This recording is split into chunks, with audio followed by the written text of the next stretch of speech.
চলুন বাবা আপনাকে এবার একটু ঘটনার দিকে নিয়ে যাই। বাবা আপনার নবী আপনার ইসলামকে আমরা পেয়ে গেছি, অনেক আরামে আমরা পেয়ে গেছি। সাহাবায়ে কেরামরা আপনার যুদ্ধ যেমন করে করেছিলেন কাফেরদের সঙ্গে ইসলামের ঝান্ডা বাঁচানোর জন্য, যেমন করে অনেক সাহাবায়ে কেরামরা শহীদ হয়ে গিয়েছেন, অনেক সাহাবী রাসূল আপনার কতল হয়ে গেছেন বাবা, শহীদ হয়ে গেছেন বাবা এই ইসলামকে বাঁচানোর জন্য। কিন্তু আমি আপনি কিন্তু বিনা যুদ্ধে ইসলাম পেয়ে গেছি, বিনা কষ্টে ইসলাম পেয়ে গেছি, তবু কিন্তু আমরা ইসলামকে মেনে চলাফেরা করি না, করি না। কিন্তু ইসলামকে বাঁচানোর জন্য অনেক সাহাবী রাসূল কাফেরদের সঙ্গে যুদ্ধ করতে গিয়ে অনেক ময়দানে অনেক জায়গাতে নিজের জান মালকে সব কুরবান করে দিয়েছে। অথচ আমরা ইসলামকে পেয়ে গেছি, তবুও কিন্তু ইসলামকে আমরা প্রাধান্য দিতে পারি না, মেনে চলি না। আপনি জানেন এই ইসলামকে আঁকড়ে ধরার কারণে হযরতে বিলালকে কেমন কষ্ট দেওয়া হয়েছিল, কেমন কষ্ট, কত আযাব দেওয়া হয়েছিল। ওই রকম কষ্ট যদি আমাকে আপনাকে দেয় কেউ, আমরা ইসলাম থেকে থাকবো? কি বলবো? ভাই আমার আর সহ্য হচ্ছে না, আমি ইসলাম ত্যাগ করে দিচ্ছি, বলবো না? বলবো না?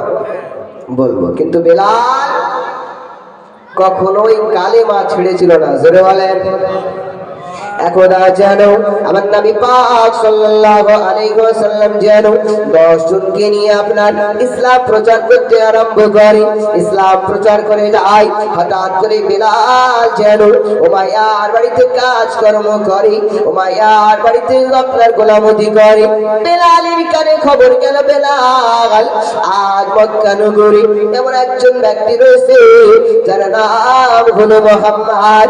ওই মুহাম্মদ এত সুন্দর দেখতে, যাকে দেখার পরে অনেক মানুষ কালেমা পড়ে নেয়, যাকে দেখার পরে সত্য ধর্মের কথা প্রচার করে।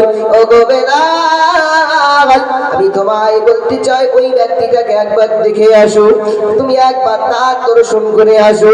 বিলাল মনে মনে চিন্তা করে কি এমন চেহারা, কি এমন কাজ কর্ম করে যাকে দেখলে ইসলাম গ্রহণ করে নেয়, কি এমন ইসলামে রয়েছে আমি দেখবো। হঠাৎ করে বিলালের তার মনে স্বপ্ন জেগে গেল, বিলালের মনে আশা জেগে গেল। একদিন দুদিন করতে করতে বাবা হঠাৎ করে একদিন আপনার উমাইয়াকে বলে, ও মালিক, আমি উমাইয়া আমার মালিক, আমার নাম হলো বিলাল, আমি আপনার কাছে আজকের দিনটা ছুটি নিতে চাই। বলে কেন? ছুটি কেন নিবি? বলে আমার একটু কাজ আছে, আপনি আমাকে একটু ছুটি দেন। বলে কখন আসবি? বলে যাবো আর কিছুক্ষণ পরে চলে আসবো। বলে ঠিক আছে যা, আর তাড়াতাড়ি কিন্তু চলে আসবে। হঠাৎ করে ছুটি পেয়ে গেল বাবা। ছুটি পেয়ে যাবার পরে একদা বিলাল আপনার ছুটতে আরম্ভ করেছে। এক পা দু পা করতে করতে করতে করতে যেন হঠাৎ করে আমার নবী পাকের কাছে পৌঁছে যায়। আমার নবী পাককে দেখে, আমার নবী পাকের চেহারা বিলাল দেখেছে, চেহারা বিলালের চোখ পড়ে যায়, বিলালের মনটা আনন্দিত হয়ে যায়।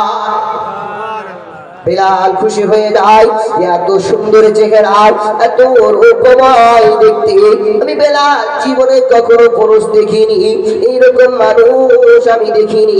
এখন আপনার যেন বিলাল দেখার পরে নিজের মনে আশা জেগে গেল, যদি মানুষটা এত সুন্দর হয় তার নিশ্চয়ই ধর্মটা হবে সত্য, তার কথাবার্তা হবে সত্য।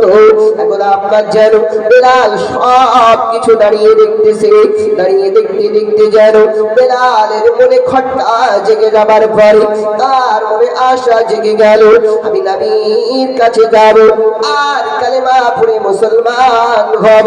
একদা যেন বিলাল আমার নবী পাকের কাছে গেলে বলে, হুজুর আমার নাম হলো বিলাল, আমি হলাম উমাইয়ার বাড়ির গোলাম, আমি আপনার নামে শুনেছিলাম, আমি আপনার প্রশংসা আমি শুনেছিলাম, কিন্তু আপনাকে আমি কখনো দেখিনি। আজ আপনাকে দেখার পরে আমার মনটা আনন্দিত হয়, আমার মনটা খুশি হয়ে যায়। হুজুর আমি আপনার কাছে কালেমা পড়ে মুসলমান হতে চাই, মুসলমান হতে চাই। আমার নবী পাক সাল্লাল্লাহু আলাইহি ওয়াসাল্লাম সঙ্গে সঙ্গে বিলালকে কালেমা পড়ে মুসলমান বানিয়ে নিলেন। জোরে বলেন। একদা যেন আমার নবী পাক বেলালকে বলতে আরম্ভ করে, বেলাল, আজ তুমি উমাইয়ার বাড়ির গোলাম। এই উমাইয়া হলো একটা ভূত পূজাকারী, মূর্তি পূজাকারী, কাফেরদের সবচেয়ে বড় লিডার। তুমি কালেমা পড়েছো বেলাল, কিন্তু বেলাল তুমি একটা কথা মাথায় রেখিও, যদি তোমার মালিক উমাইয়া যদি শুনতে পারে, তোমার মালিক উমাইয়া যদি শুনতে পায়, যদি জানতে পারে তুমি কালেমা পড়ে তোমায় কিন্তু কতল করে দেবে, তোমায় কিন্তু মেরে দেবে গো বেলাল। কিন্তু বেলাল আমি তোমায় বলি, এই ভয়টা তোমার মধ্যে নেবে না, এই ধরটা তোমার মধ্যে নেবে না। কারণ হলো আমি নবী পাক তোমায় জুবান দিয়ে যাই, আমি তোমার সঙ্গে থাকবো। শুধু আমি নয় বেলাল, যেহেতু তুমি কালেমা পড়েছো, তোমার সঙ্গে স্বয়ং আল্লাহ থাকবে। বেলাল একটা কথা তুমি মাথায় রাখিও, আমি নবী পাক যখন তোমার সঙ্গে আছি, আমার আল্লাহ পাক যখন তোমার সঙ্গে আছে, তোমার চিন্তার কোনো কারণ নাই। এখন যেন বাবা একটা কথাই বললো বেলাল, যতই কষ্ট দেখ না কেন, যতই আপাত বিপদ হোক না কেন বাবা, জীবনে তুমি কখনো কালেমা বাদ দেবে না। বেলাল একটা কথাই আমার নবী পাককে বলেছিলেন, বলে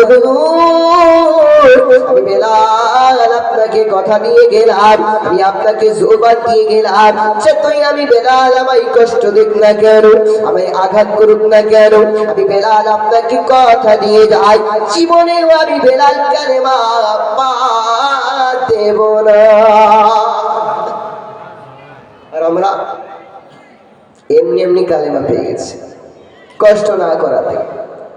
এই ধর্মে এসে গেছি নবীর উম্মত হয়ে, তবুই কিন্তু আমরা ওই নবীকে মহাব্বত করি না, ভালোবাসি না। আপনি জানেন এই নবীর উম্মত হওয়ার জন্য হযরত ঈসা আলাইহিস সালাম, যিনি একজন আল্লাহর নবী ছিলেন, তবু আল্লাহর কাছে আফসোস করেছিলেন। কি বলেছিলেন? আল্লাহ, আমি ঈসা আমাকে নবী না করে যদি তোমার শেষ জামানার পয়গম্বর রাসূলের নবী যদি আমাকে উম্মত করতে, আমি ঈসা সবচেয়ে বেশি বড় খুশি হতাম। জোরে বলেন। একজন নবী হওয়ার পর আফসোস করেছে বাবা, আমার আপনার মতো উম্মত হওয়ার জন্য। আর আমরা ওই নবীর উম্মত হয়ে যাওয়ার পরও ওই নবীকে কিন্তু আমরা মহাব্বত করি না, ওই নবীর কাজ কর্ম আমরা করি না। আমার নবী পাক সাল্লাল্লাহু আলাইহি ওয়াসাল্লাম বলেছে, যখন আমার উম্মতি নামাজ পড়ে, আমি রাসূল আমার চোখ এবং আমার অন্তর ঠান্ডা হয়ে যায়। জোরে বলেন।